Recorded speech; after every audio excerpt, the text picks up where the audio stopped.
following is a conversation with Joe Rogan, his second time on this podcast. There's no one I would rather talk to on this 300th episode of this podcast on the 4th of July, both the anniversary of this country's Declaration of Independence and the anniversary of my immigrating here to the United States. A silly kid who couldn't speak English and could never imagine that he would be so damn lucky as to live the life I've lived and to feel the love I've felt from the amazing people along the way. He defined art, saying, "Style is the answer to everything, a fresh way to approach a dull or dangerous thing."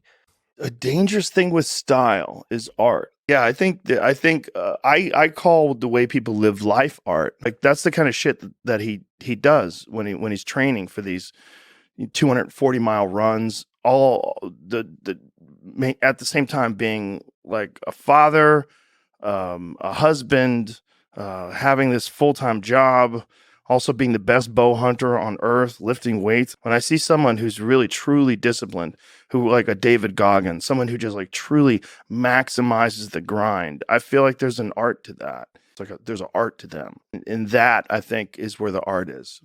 I love him very much too. Yeah. What do you think he meant by that?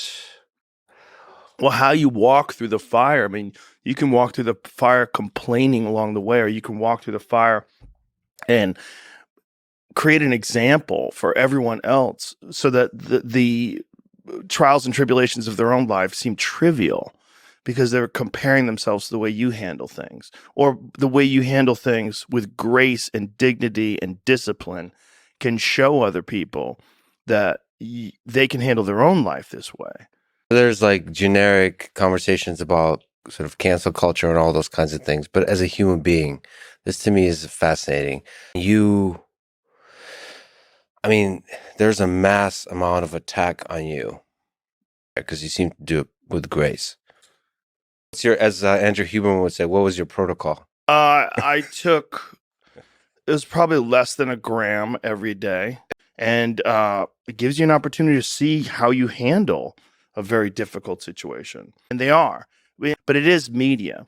But what I got to see is the wiring under the machine of how the rest of media would try to take me out. And, they like when CNN would just be playing things over and over and back and forth. It was wild to watch because I gained 2 million subscribers during that time. So people under that kind of pressure, it's an opportunity for them to understand how you think about things. But it was a benefit. Can you see how it can break a person?